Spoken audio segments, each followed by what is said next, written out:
welcome to Father Stephen's Questions and Answers. Father, how are you? Very well, thank you. And I'm happy to be here today. Beautiful day. I don't have to wear coats anymore. The weather is changing, and at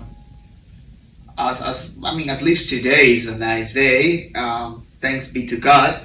We do have Saint Michael the Archangel statue here, and I think we will need him a lot in the answering of this question. Father, I'm going to read a question, and I want you to just carry on with the answer right away. You ready? Mm-hmm. Okay. Hi, Father Stephen. So, your homily today, May the 29th, triggered a question. Emoji with a happy face. I have heard of people often saying during conversations to Christians, Catholics, and Jews, this happened in a popular movie, that we that believe in God are people that like being enslaved and thus need a being higher than ourselves to govern us, as we are too weak and feeble-minded. How does one respond to such comments in personal conversations? Not the movies, of course. Are we really just people, Christians, that need to be controlled? Thank you. Okay, so this is an excellent question, and basically what the person is saying is there are some people in conversations, and sometimes they depict this in movies, they display people or view people of faith, Christians, Jews, and Catholics, as people who are very superstitious, very ignorant, very backward, very uneducated. Okay, so they do this in movies, and it carries over into real life in conversations, as the person pointed out.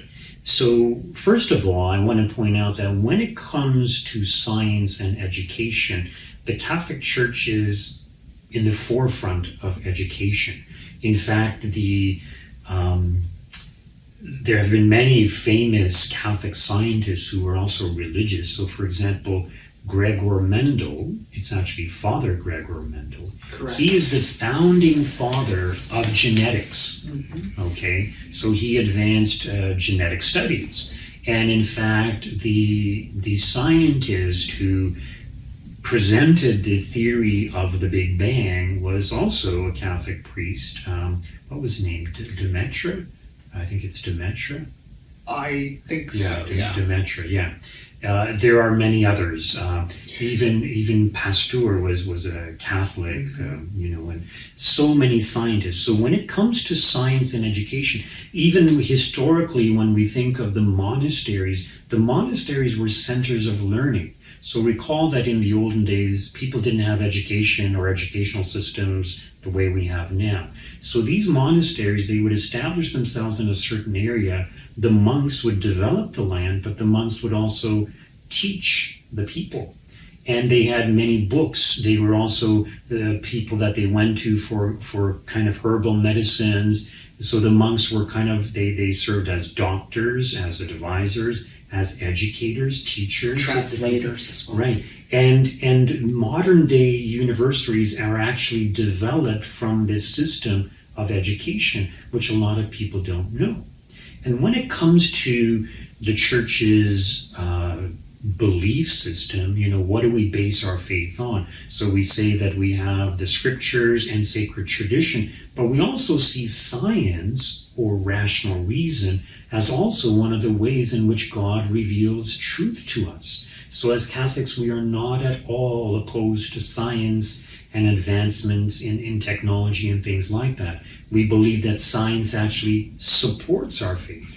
Yes, in the past, sometimes there were discrepancies or apparent discrepancies, but in the end, it turned out that, things are the way that they should be.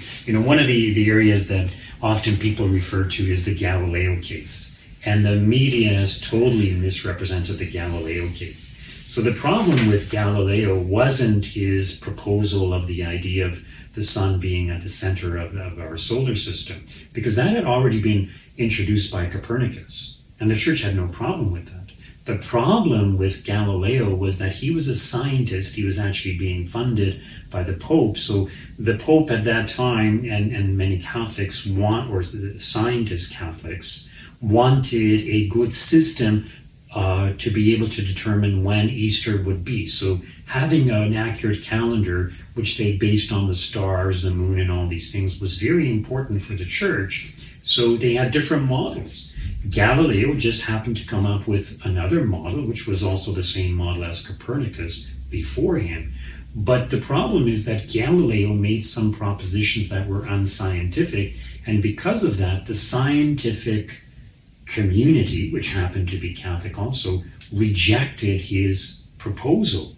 Not so much the model, but the proofs that he was using. So one of the proofs he was trying to use is the sunspots. So he was saying, well, if the sun is here and the earth is tilted and it's here, the earth is here and when it's here, the sunspots are going to be in different positions. That's very true, but the same would apply even if the earth were in the center and the sun were on this side. That was one. The other one was the tides. He was saying the tides are caused not by the moon, but because the earth is revolving around the sun, and he used vector math to show that. And when you look at vector math, it kind of makes sense, but in reality, everybody knew that the tides are caused by the gravitational pull of the moon. So scientists rejected that. Now, most people won't talk about this, and they just make it seem like the church was opposed to science. The church was opposed to the advancements that Galileo was implementing. Totally false. I even went to the Spinosphere once, and they showed a movie about Galileo and the sun, and they made it seem like the church tortured Galileo, which is totally false. Okay. So anyways, we're kind of getting off topic. But the point I wanted to make is the church is very scientific, and the reason that the church had issue with Galileo is because Galileo himself was not following proper science, and it's the scientists who were objecting to some of the things that he was saying. There's good books on that, very few, mind you, but if you wanted to look into it further. So as Catholics, we do hold to science, but it is true that many Catholics are not very well educated. And it is also true that sometimes Catholics are superstitious, or they say things that they shouldn't say, like, if you do something bad, the devil is going to get you, and little children are afraid, and things like that. So sometimes they say things that they shouldn't. But the one thing that often people refer to, is in the past, people used to think that when there's thunder and lightning, that God is manifesting his anger. And now science has shown that it's caused by the electrical whatever in the sky. And they say, well, in the same way, in the future, whatever you Catholics believe in will be shown. Science will give an explanation as to why these things happen. For example, they refer to miracles. Oh, well, yes, miracles happen, but it's just a coincidence, and in the future, science will be able to show why or how miracles happen. No. So certain things science cannot explain. Scientists cannot explain how the Big Bang came about. We believe in God, so we believe that God is the one who caused the Big Bang, who caused the universe to be the way that it is. But atheistic scientists can't explain it. So they say, well, nothing caused something to happen, but nothing can't cause something to happen. So there was actually a famous atheist speaker who actually made that statement on a live video that I happened to see. He wrote books as well. I can't remember his name, unfortunately, but he said, nothing caused the universe to come into existence. So nothing causes something. Hawkins? Maybe it might be Stephen Hawking. I'm not sure. But namesake. Yeah. So anyways, we do believe in the value of science and rational reason. And we believe it is one of the ways in which God reveals truth. And sure enough, top-notch scientists today believe in intelligent design theory. All the scientific evidence, all the scientific data point to the fact that the universe had to be designed by an intelligent being, that it could not have come about by chance. So science supports what we believe, all right? So yes, it is true that people think we're ignorant, superstitious, and because of our insecurity, we kind of lean on God, or our belief in God is like a comfort blanket blanket that we hold on to, and we feel safe because we give in to this belief in God. This is how they portray us. So they think we're very immature, we're very uneducated. Uneducated is the word. Yeah. I think it's very difficult to talk about God in the society where we live in Toronto in general. Having a conversation like this at a work environment, etc. I mean, before joining seminary, I used to work in Toronto, so I understand the kind of conversations and how they go. Father, do we really have a higher power? Do we really have a God who's in control of us? Oh, absolutely. Yes, we do. And do we respond to Him as if He would have been a very evil God who's going to destroy us if we do something wrong? Or just the fear of God that we have is different? The thing is that the holy concept of the fear of God is very different from the fear that we have to something that will kill us or destroy us. Could you develop that concept? Yeah. So when we talk about the fear of God, so the Bible mentions that the fear of the Lord is the beginning of wisdom. And it's the fear of the Lord not in the sense that He's going to punish us or destroy us, but rather the fear that we recognize His greatness and the fear of offending Him, in the same way that we might feel very nervous in the presence of a great celebrity, for example. We would fear to say the wrong thing or to do something stupid in their presence. So that's the kind of fear. In regards to belief in God or a higher power, the evidence is overwhelming. I had referred to that book that I mentioned before. I don't have enough faith to be an atheist. So in other words, if the atheists are criticizing us for our belief system, the reality is that they have a belief system and they actually have greater faith than we do. Why? Because for us, the evidence is overwhelming for us to believe in the existence of God. They cannot prove that God does not exist.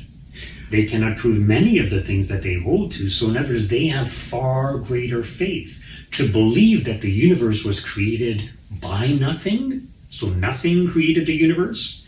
Wow, that requires a lot more faith than to say, I believe the universe was created by an intelligent being that I happen to call God. And it's this fear of God that is so beautiful because we recognize and acknowledge the immensity of His grace in our lives that make us think, how can we approach Him? And I always picture this in the way I try to behave in front of, for example, the Queen of England. If one day I have the grace of being in front of the Queen, the first thing I would do is to find out how to behave properly so I won't offend the Queen. So if I'm going to be in front of my God, which by the way, we are all the time in front of God because God is everywhere. He's omnipresent everywhere. Then I need to find out the rules to behave in front of my God. And this is the way I explained it. And that it's not that we are being controlled. It's that we develop a set of rules or behaviors because we love our Lord so much for everything He does in our lives that we actually follow a code of rules. And those rules are not being set by humans. Those rules are set by our God. And He has given us the wisdom through Holy Mother Church, through the scriptures, through the church fathers to understand and develop them. That's how I responded to this because I had this question once in my life and this is how I tried to explain it. And the person who asked me was very... as Father said, was a very devout atheist. So when I responded this way, the person only did, okay, and he never asked me that again. I think he didn't have arguments. But I totally understand where it comes from. It is a very, it's a very valid question, but it requires a very valid answer. Yeah. And then I think there's more in this question, Father. Are we really just people, Christians, that need to be controlled? just us have this? I don't think so. I think many other religions also have this controlled, self-controlling rules and things that are inspired in God because they love their God in different ways. And we need to learn how to acknowledge and respect that. Yeah, so the person uses the word enslaved, and it is true that a lot of people who are non-believers, they view us as being ignorant, foolish, and that we just submit to the authority that is over us, and that we are in a sense brainwashed or enslaved by this belief or system of belief. And I actually challenge, when I do the confirmation class with the students, usually it was grade 8, now it's grade 7 students, I actually challenge them, why are you Catholic? Are you Catholic just because you were born into a Catholic family? Just because you were raised as a Catholic? Just because Father Stephen says that you should be a Catholic? So I challenge them. In other words, if you were born into a different religion, wouldn't you adhere to that religion? So I try to bring to their attention that we are believers not just because we happen to grow up in this system, not because we had certain people teaching us, but I give them evidence in support of the faith that we are the true church of God, the true church of Christ. And I talk about the miracles, the great saints in every age, the apparitions, the continuity of the teachings that God gave to us, which hasn't changed over a 2,000-year period. And there's so many other things in support of the existence of God, as well as the validity of the Catholic Church. So I challenge them on this. So we are not just willfully submitting ourselves to some authority. But the other thing is that when we think of the rules of the Catholic Church, some people say, oh, there's like too many rules, it's so hard to be a Catholic. The answer is no. And the rules are there not to enslave us or to prevent our freedom. The rules are there to ensure that we can be free and happy and live our lives to the full. Same as when you think of the rules of the road. Are those rules, the speed limit, the stop sign, all these things, are they there to restrict your freedom? No. Those rules, commandments of the road, are there to ensure you can travel safely from point A to point B. It's when we break the rules that accidents are more likely to happen. Same as with us. When we disobey God, when we disobey legitimate authority, that's when problems tend to occur in our relationships and our spiritual well-being, and our eternal destiny is going to be jeopardized. Totally right. Yeah.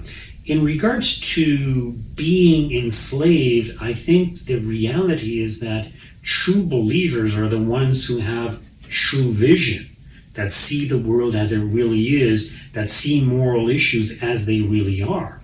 It's really often non-believers, people who listen to the media, who have been led astray, who have been brainwashed, in a sense, to believe the things that they believe. So, for example, when I was younger, they talked about safe sex, and they promoted the use of condoms, implying that if you use condoms, that it's going to be safe, you're not going to get sexually transmitted infections or diseases. And now, not that long ago, I spoke to a young person, and he was telling me that nowadays young people know that that's not the case, that condoms don't really protect against sexually transmitted diseases. I mean, they protect, but they're not 100% sure that it's not going to happen. And in fact, my recollection is they used to be on the packages that a warning that there's a 25% failure rate. They no longer have that warning on there. But what I'm trying to say is that at that time, people believed it was totally safe to use condoms. Now they know better. And in fact, I've had people come to confession, and, oh, Father, I went to a prostitute and the condom broke. What am I to do now? And I said, well, hopefully you learned your lesson, go get checked out so you don't give any disease to your wife, but don't ever do it again. So they're not reliable. But young people were made to believe that it is reliable. They call it safe sex, practice safe sex. And the point is there's no such thing as safe sex, okay? So that's just one area where people have been led astray. Same as with abortion. Women are made to believe that it's totally safe, that there's no detrimental consequences, which is totally false. Even today, even in those abortion clinics that are, top-notch equipment, women still die on the table who are undergoing an abortion. It happens. So women are not made aware of all the possible things that could happen to them when they have an abortion, a surgical abortion. It's very unfortunate. I think that movie, what was that movie called? Unplanned. Unplanned, yeah. I recommend that you watch that movie. It's very revealing. Yeah. And I there's one part of this question that always brings to my attention or triggers a lot of ideas. It says, being slave and thus need a being higher than ourselves to govern us. We really do need a higher being to govern us. It is a grace to have a relationship with God in that way that you feel it properly. The edification of your soul is the end goal of this relationship. Father mentioned the analogy of the traffic rules in a city. To me, a soul is like a city. It has different neighborhoods, and in order for those neighborhoods to live, each neighborhood can be your passions and your knowledge and things that are not very well desired by many, impulses, etc. The only way for this to have a balance in your soul is to follow a set of rules, and those rules are given by God. It's a grace, it's a blessing to have a God in our lives. Is this something that is difficult to talk about? Yes, it's difficult, but Jesus didn't have it easy either when he was in this world talking about the truth, right, Father? So we just have to keep going and doing it with humility and with care and compassion. Yeah, so the reality is that there's a lot of misinformation being fed to the populace today, even regarding the coronavirus situation. So a lot of doctors, for example, are coming out and actually risking their reputation and their careers by saying that using hydrochloroquine works. They've had hundreds of patients, some of them with very weakened immune systems, and they used hydrochloroquine. It works. Other doctors are saying no, it doesn't work, and it seems like maybe they just want to push the vaccine because that's a huge moneymaker. And sometimes, unfortunately, they've used those vaccines, for example, in the Philippines, in India, in other places. When they give a vaccine for something, it actually makes the women sterile. They cannot have children. And some people are saying, well, they want to drastically reduce world populations for obvious reasons. They're concerned about global warming and so many other things. But they're deceiving people and saying, look, this vaccine is going to be good for you. There's no side effects. Meanwhile, you become sterile. Like, no, that's not right. So we have to be careful. So I'm not saying, don't trust the media, but there's also differences of opinion, and sometimes the media is misleading. We need to remember, and I always look at this way, Father, whenever there was fear in the Bible, there was a sea. Peter was walking on the sea, looking at Jesus. And what happened when he stopped looking at Jesus and started looking at the sea? He sank. The sea that we have now of information around us is terrifying. If you turn on that TV and that media and you start following your Twitter feed full of information given by media outlets, you're going to get overwhelmed, and you're going to get into depression, and you're going to get into anxiety, which is the fear of the future, for the future that is coming. Focus on Christ, look at Him, our higher power that governs us, and He will give us peace. In the case of the coronavirus, it is a pandemic. I don't think a person has lived a pandemic, or if they had, they might be very, very old already. I guess this is a new experience for all of us. But there is an ingredient of faith that is important in this case. It's very difficult for a person without faith to go through this. And the person who asked you the question is the person who might be missing that part of faith. As Father said, don't try to overwhelm yourself with so much what the media says. Do your own research. Go to the scientists. Go to the effective journals that can give you information, and make your own mind. That's very important. Yeah, so a lot of people are afraid, they're overwhelmed, but a lot of people are saying, well, the coronavirus is not that bad. Statistics show it's not that much worse than the flu. The people who died would have died from the flu had they gotten the flu. So, yeah, it's just that there are different viewpoints out there, and things aren't always the way they appear. And this brings us to the topic of conspiracy theories. And some people, as soon as they hear that word, they tune out. They think there's never such a thing as a conspiracy. Was there a conspiracy to kill Christ? Of course there was.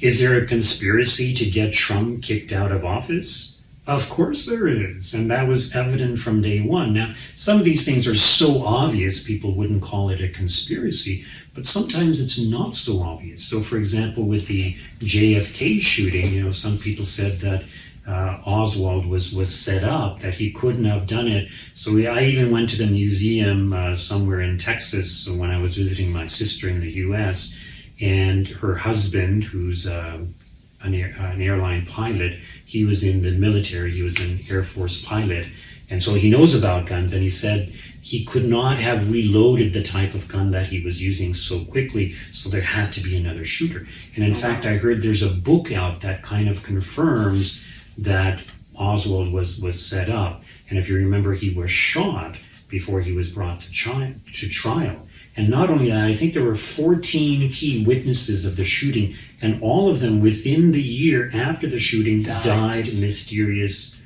unexplainable deaths. In other words, they were eliminated. So there are definitely conspiracies out there. We don't always know which ones are true or not, but the reason people believe in conspiracies is because there has to be some amount of evidence. Is it sufficient? Sometimes it's not sufficient, but sometimes the person has to make their own decision based on the evidence that is presented to them. Correct. And there is a conspiracy against the Catholic Church, whether you believe it or not. No, I do believe it. And it's very important to acknowledge this. And it's very evident now. Yes. They don't even hide it anymore. Yeah. And there are people in positions of power and authority who have wealth and control many things, who are in the process of diminishing the voice of the Catholic Church. I mentioned before, when there's a scandal in the Catholic Church, front page news. When there's a scandal in other religions or other churches, you hardly ever hear about it. And statistics show that in the Catholic Church, the amount of scandals is the smallest compared to the other religions. So, scandal in Catholic Church, front page news. Yes, it is terrible. In some way, it should be front page news, but it's kind of like we're not being given equal treatment. In other words, if the other scandals are just dismissed, why aren't the scandals in the Catholic Church so easily dismissed also? So in one sense, yes, we're a higher authority, we have a higher moral standing, we're called to live up to that calling. So in many ways, we are hypocrites, we fall short. Earlier you were talking about people who submit to a higher authority, and some people say, oh, well, your belief system, it's just a crutch that you lean on to make you feel good. And the reality is, yes, my faith in many ways is a crutch. It's something I lean on, something that supports me, something that strengthens me, because having God in my life makes me a better person, a much more fulfilled person, and in fact, a much more effective person than I would be otherwise.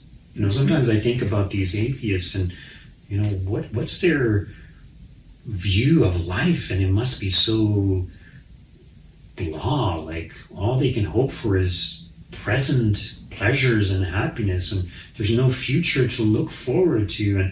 And especially if their relationships are horrible, like no wonder so many people are committing suicide, right?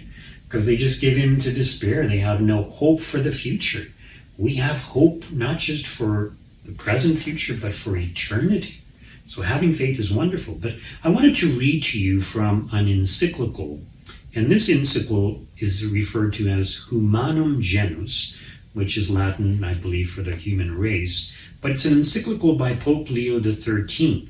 And I won't mention the actual topic or the group that he refers to. And in fact, I'm going to read from it. I'm just going to say blank when I get to that, just so that certain people will not be offended. Or I think it would be okay for me to say, but perhaps it's better if I don't. And I wanted to mention the date that this encyclical was issued. The date is April 20th, 1884. 1884. Over 100 years ago. And what I wanted to point out by reading some of these paragraphs is that the predictions made by Pope Leo XIII, or what he is saying that these groups are doing to destroy the church, we can see today that it has come true. So let me read the Gospel of Pleasure. Wherefore we see that men are publicly tempted by the many allurements of pleasure, that there are journals and pamphlets with neither moderation nor shame, that stage plays are remarkable for license, that designs for works of art are shamelessly sought in the laws of a so-called realism, that the contrivances of a soft and delicate life are most carefully devised, and that all the blandishments of pleasure are diligently sought out by which virtue may be lulled to sleep. Wickedly also, but at the same time quite consistently, those who act wickedly also, but at the same time quite consistently do those act who do away with the expectation of the joys of heaven and bring down all happiness to the level of mortality, and as it were sink it on the earth. Of what we have said, the following fact, astonishingly not so much in itself as in its open expression, may serve as a confirmation. For since generally no one is accustomed to obey crafty and clever men so submissively as those whose soul is weakened and broken down by the domination of the passions, there have been in the sect of the blank some who have plainly determined and proposed that artfully and of set purpose the multitude should be satiated with a boundless license of vice, as when this had been done it would easily come under their power and authority for any acts of daring. To summarize, they want us addicted to our passions artfully. They contrive to make it so that we are satiated, fulfilled by the things of this world. Entertainment, legalization of marijuana, alcohol abuse, all kinds of access to sex, to pornography, sports, wonderful form of entertainment. In other words, if we are addicted to our passions, it means we're not as intelligent, less capable of being intelligent. And when we are like this, the media can control us and control what we do or don't do. So let me go on. This is in regards to marriage. And I'm skipping some parts. Thus the time is quickly coming when marriages will be turned into another kind of contract, that is, into changeable and uncertain unions which fancy may join together, and which the same, when changed, may disunite. So in other words, marriage is just a contract. So it's saying it's no longer a commitment, a lifelong commitment between man and woman, but it's something that just fancy unites. So if somebody fancies a man wants to marry a man, well, they can be united. And when the fancy dissipates, they can divorce. So the legalization of divorce. The divorce has become widespread. In certain cultures, like in India, it's not as widespread because it's a cultural norm, it's an expectation. But here, because it's become so accessible and so common, people just get divorces very quickly instead of making the effort to remain in marriage. This breaks down the family unit, which means the children are going to be more psychologically affected, which means they're more vulnerable and more easily influenced by the media also, because they don't have that support, that training and education from their parents. And this brings us to the topic of education. Let me read this. With the greatest unanimity, the sect of the blank also endeavors to take to itself the education of youth.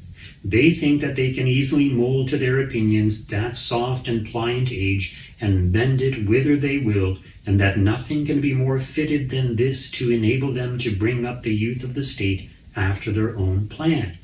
So it's understood, if you want people to think a certain way, get them at the youngest age. Why is the people in positions of authority, government, trying to sexualize young children? Why do they have to have such explicit sexual material for children in grade 2, grade 3? I remember even my nephew when he was in even grade 1, bringing up things that he shouldn't be talking about at that age. And it's very, very inappropriate. If you look at the curriculum for the sex education, it's very explicit for very young children. Why are they doing this? Every parent would recognize that this is wrong, and yet parents are turning a blind eye to it. So is someone trying to manipulate our children, our society? Absolutely. Let me go on to talk about political doctrines. Then come their doctrines of politics, in which the naturalists lay down that all men have the same right, and are in every respect of equal and like condition, that each one is naturally free, that no one has the right to command another, that it is an act of violence to require men to obey any authority other than that which is obtained from themselves. According to this, therefore, all things belong to the free people. Power is held by the common or permission, by the command or permission of the people, so that when the popular will changes, rulers may lawfully be deposed. And the source of all rights and civil duties is either in the multitude or in the governing authority, when this is constituted according to the latest doctrines. It is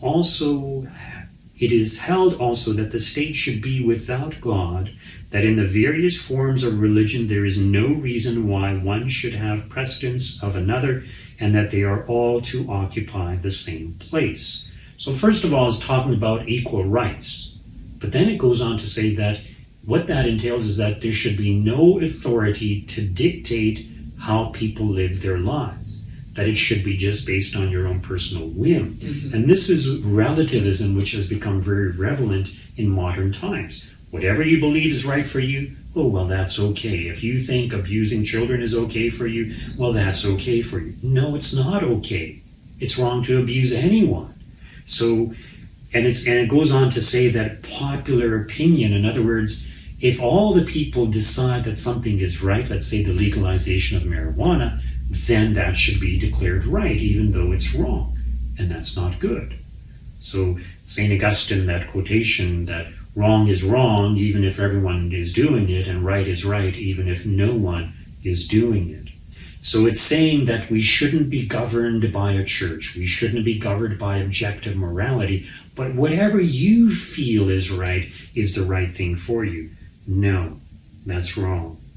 Okay, and then it talks about the equality of religions. So religions can't be equal. So religions don't believe the same things. So you can't say that the Catholic Church and Islam is equally true. They cannot both be equally true. So we claim that Christ is God. They claim that Christ is merely a prophet. We cannot both be true. One of us has to be wrong. And the question is, well, which one? So in other words, there has to be a truth, an ultimate authority. And the same applies to morality. So when it comes to morality, it's not just the Catholic Church that teaches us moral truth. We can look at the natural law. We can know that premarital sex is wrong, that engaging in promiscuity or having multiple partners is not good. So science, empirical evidence, natural law support everything that we say. So my point is that the media and people in power are definitely brainwashing people today, getting them to turn against their religious backgrounds, getting them to become atheists, getting people to believe that science is opposed to the truths of the existence of God and things like that, when in fact science supports all these things. I have referred previously to that video, Unlocking the Mystery of Life, which is about the evolutionary theory. And these top-notch scientists who used to be evolutionary scientists have now become believers in intelligent design theory, that an intelligent designer or God had to create and make the world the way that it is. I very highly recommend that book. I don't have enough faith to be an atheist. It's very, very good.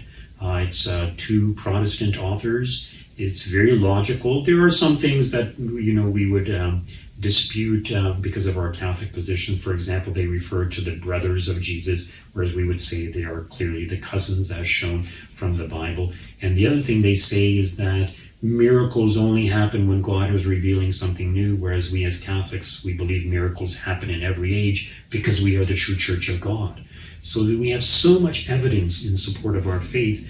We believe in science, and we hold up science as one of the ways in which God reveals truth to us. Well, Father, I think it's very good that you touch so many points that are so prevalent in our society at the moment. I guess the thing is that this environment where we're living now with a pandemic crisis is challenging our faith, our thoughts, our minds, our intellect in many ways. And it's very important, as I said before, that we center our prayer life in Christ and forget the sea around us. We will get through this with faith, with the love of God. We have the perk of having a God. Always remember that. Father, thank you very much. Thank you. And thank you for watching and clicking on our videos and sharing them, and for subscribing to our humble YouTube channel that hopefully will grow. This is a YouTube channel that was created thanks to COVID-19. Without COVID-19, I think we would have not done this. So good can come from that. And because we always see an opportunity in the middle of distress, right? I think it was Sun Tzu, the one who said that in the middle of chaos you can find an opportunity. But I'm very thankful for the learning that has been taking place here. Hopefully we will see more, because we have many more questions coming. And soon to see you in person. I look forward to that, actually. May God bless you. Thank you.